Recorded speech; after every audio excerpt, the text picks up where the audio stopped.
¿qué tal? ¿Cómo les va? Estamos nuevamente en Abogados Online. Este es un nuevo video.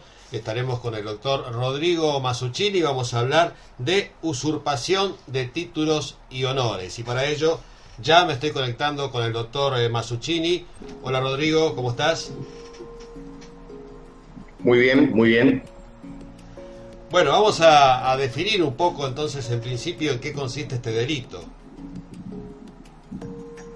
Bueno, Claudio, básicamente voy a leer el delito en sí. Es el artículo 247 del Código Penal, que dice: será reprimido con prisión de 15 días a un año el que ejerciere actos propios de una profesión para la que se requiere una habilitación especial sin poseer el título o la autorización correspondiente. No es un delito muy habitual, pero existe. Hay personas que para realizar estafas se presentan como abogados, contadores. Recuerdo un caso de hace 2 años que un señor se presentaba como contador en el barrio Echesortu y así realizaba las estafas. De todas maneras, en ese caso concreto, digamos, no se configuraba el delito de usurpación de títulos, porque si bien se decía que era contador, esta persona no ejercía actos propios de contador, por ejemplo, firmar un balance. Lo que hacía era percibir dinero bajo el ardid de que era contador y que iba a pagar los tributos ante la FIP o ante la API. Eso es un tema interesante que vale destacar. Por lo general se usan, uno se autotitula de alguna profesión para cometer un delito posterior. También está el caso de personas que por alguna cuestión personal o particular han decidido decir que tienen una profesión, quizás porque un mandato familiar, y dicen: yo soy el doctor tal, en el sentido que es un médico. Pero bueno, eso creo que sucedía antes, pero sigue pasando. Cada tanto aparece alguna persona simpática que lo hace de manera ad honorem, sin pedir dinero.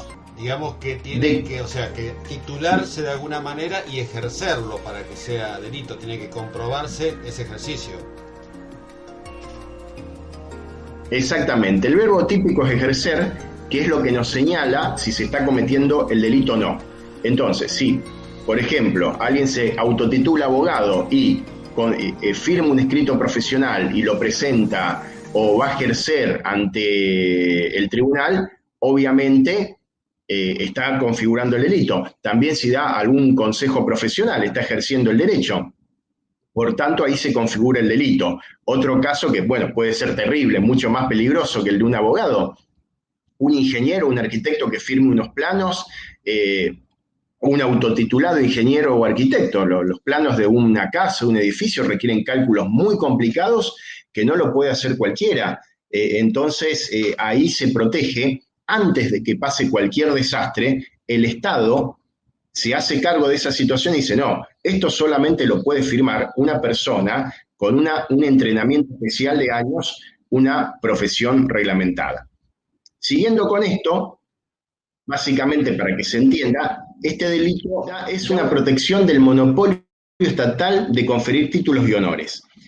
El monopolio estatal en el sentido de profesiones reglamentadas, básicamente.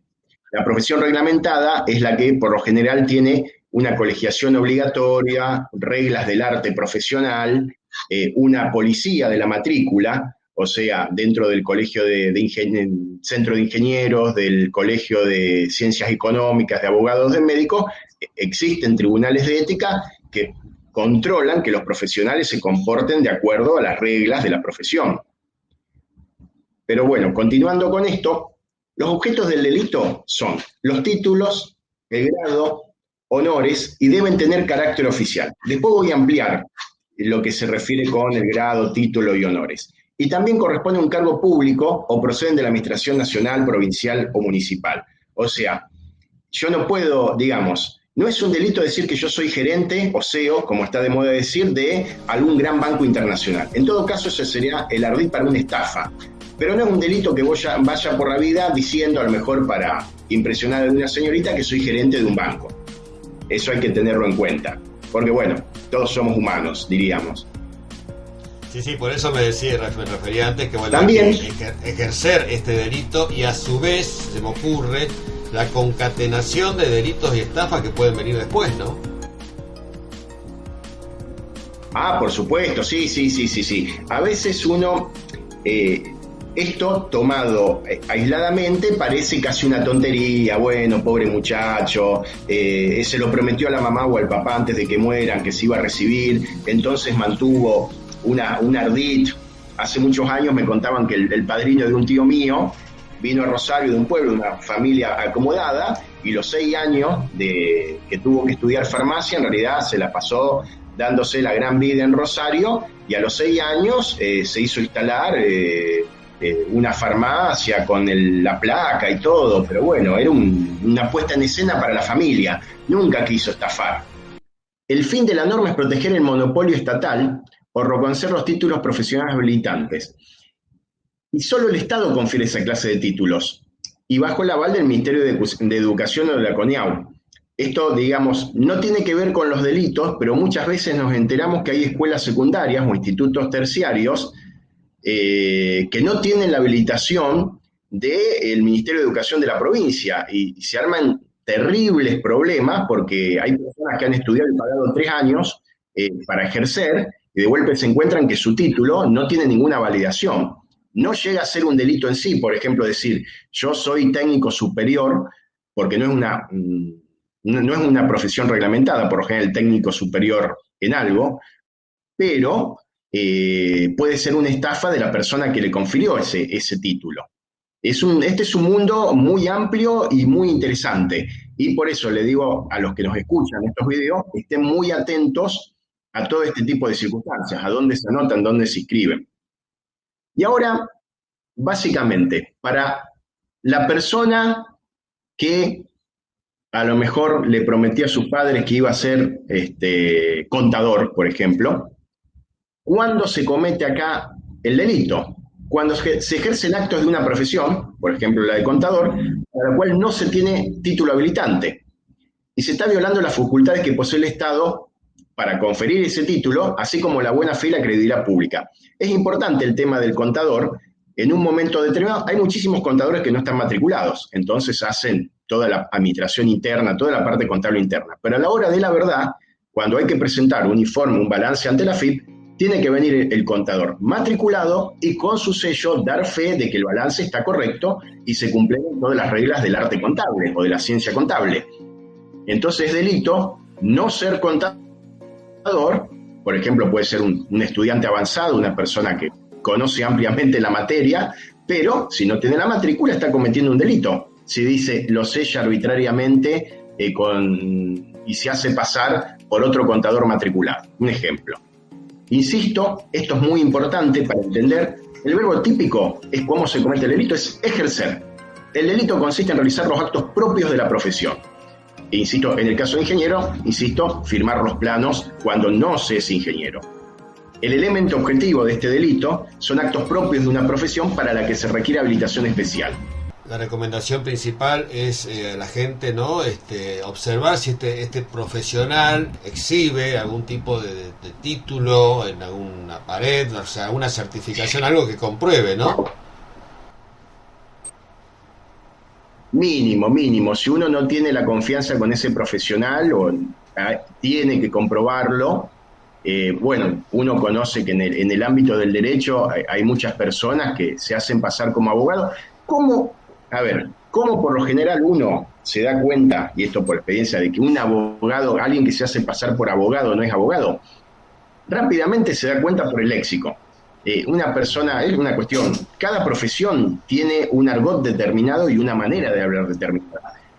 Si esta persona uno lo escucha y no le cierra algunas cuestiones, algunas palabras, o da a toda una explicación muy facilista, o dice básicamente, dame tanto dinero, yo que hago derecho penal, dame tanto dinero que mañana sale, y yo dudaría mucho si es abogado. Y si es abogado, también dudaría si me está diciendo la verdad. Porque acá en ninguna profesión existe la magia, ni porque aparezca un dinero, inmediatamente se va a conseguir un logro profesional. Como máximo se puede estar hablando de un delito de cohecho, pero digamos, tiene que saber las personas que la contratación bajo esas condiciones no es garantía de que tenga un buen tratamiento profesional, ya sea por un verdadero abogado o un abogado, entre comillas, trucho. Claro, por ahí el léxico lo va ganando con el tiempo, ¿no? Hay gente que ha cometido este delito por años hasta que un día finalmente se descubre. ¿Este tiempo en el ejercicio ilegal pesa después en la pena? No, la pena por lo general, como es mínima y es de 15 días a un año, si mal no recuerdo, entonces se puede ver, por ejemplo, si es una persona que lo hace casi de manera, no con el fin de estafar, sino con el fin, como diga, yo puse una farmacia porque en realidad mi papá era farmacéutico o siempre quiso ser farmacéutico y quiero que mi papá se sienta orgulloso. Y puede ser que eso tenga una pena mínima y se pueda resolver. Y si es una persona que pone la farmacia, pero en realidad para hacer un marco de estafas, de algún tipo de otro tipo de ganancia económica, obviamente la pena puede concurrir.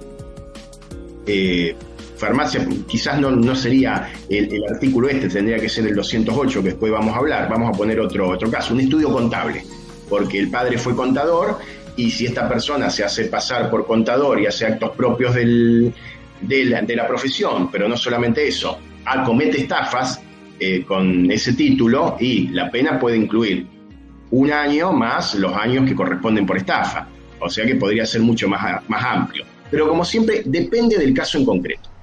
Claro, también habrá que ver los casos donde se involucra la salud, o sea, no es lo mismo un profesional trucho de un contador, supongamos, que alguien que ya se involucra directamente con la salud y que puede provocar una muerte. Por supuesto, no, ya es otro tipo, por eso está en un artículo distinto. También hay que ser muy prudente con ese tipo de delitos, en el sentido de que la gravedad. Igualmente, la pena del artículo 208 es igual a la del artículo 247. Dice, será reprimido con prisión de 15 días a un año. Son 3 delitos, pero básicamente voy a tratar uno. El artículo 208, inciso 1, es el que, sin título ni autorización para el ejercicio de un arte de curar, o excediendo los límites de su autorización, anunciare, prescribiere, administrare o aplicare habitualmente medicamentos, aguas, vale cualquier medio, destinado al tratamiento de las enfermedades de las personas, aún a título gratuito. Esto debo explicar. ¿Por qué la pena es tan baja? Es muy sencillo. El delito es de peligro abstracto, entonces basta que yo anuncie, me hago pasar por un mano santa, Masuccini deja la profesión legal y es mano santa, me visto como Olmedo, si los que recuerdan, esto es para la gente grande, ¿no?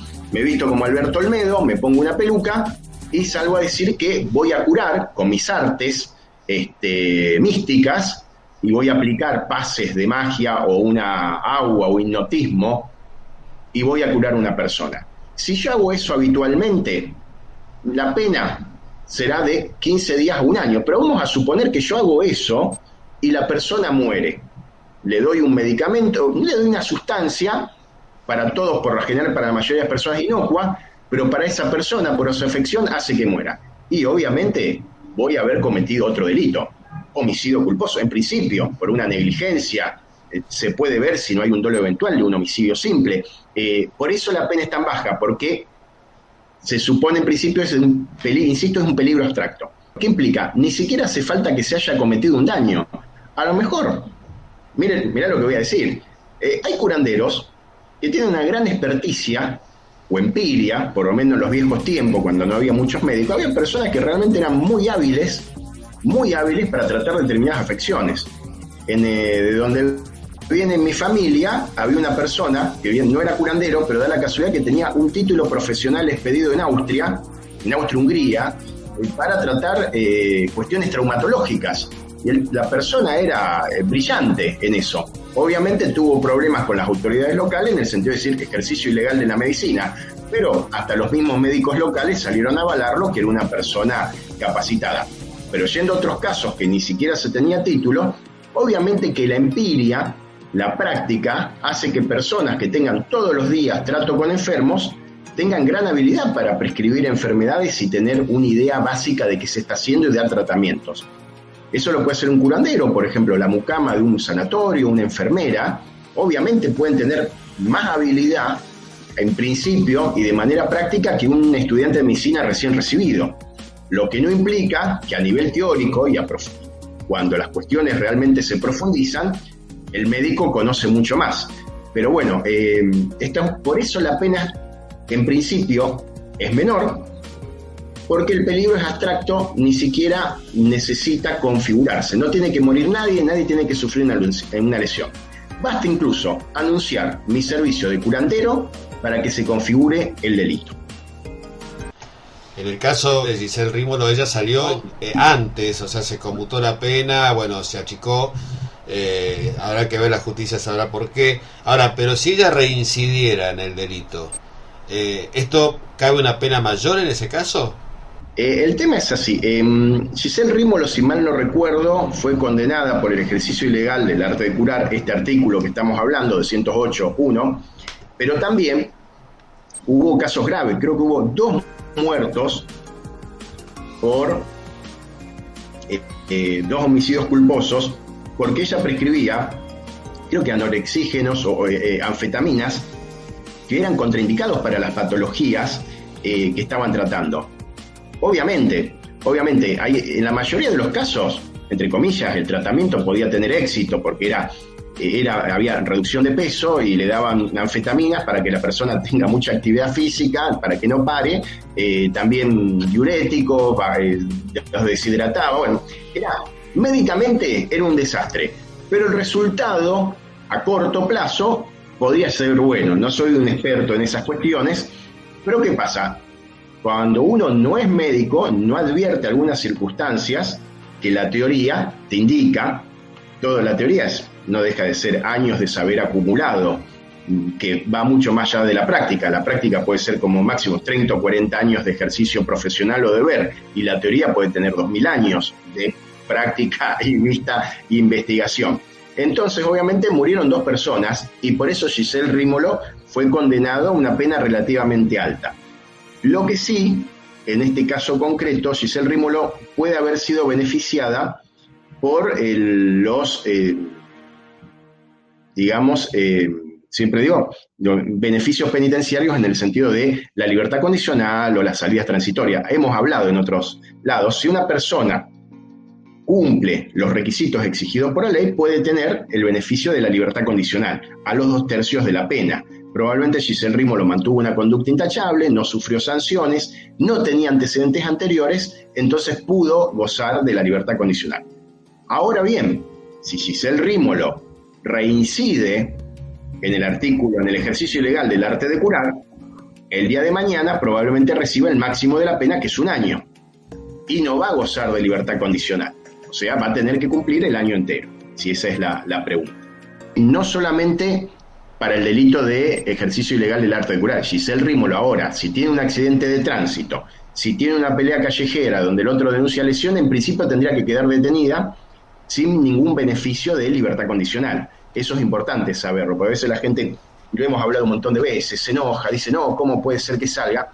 La idea del legislador siempre es dar algunas oportunidades a la persona que por primera vez comete un delito. Le da la posibilidad de reinsertarse. A las personas que están en la segunda o tercera vez ya no le das posibilidades, las penas son cada vez más altas y no goza de beneficios carcelarios. Es un sistema, a veces es difícil de saber si hay buena voluntad o tiene algo de perversión el sistema, porque hay personas muy jóvenes que se inician el delito y piensan que esto es una tontería, entran 1 vez y salen, entran 2 veces y salen, y a la tercera se dan cuenta que no salen por 15 años o más. Pero bueno, es una cuestión más fina y que excede el marco de lo que estamos hablando ahora. Bueno, doctor Mazzuccini, muchas gracias por esta comunicación. A todos aquellos que quieran comunicarse con el doctor Rodrigo Mazzuccini, bueno, aquí al costado aparecen todos sus datos, y como siempre, aquellos que nos siguen habitualmente, la sugerencia, suscribirse en Abogados Online, activar la campanita que les va a avisar de los próximos videos, y nos volvemos a encontrar en la próxima. Gracias.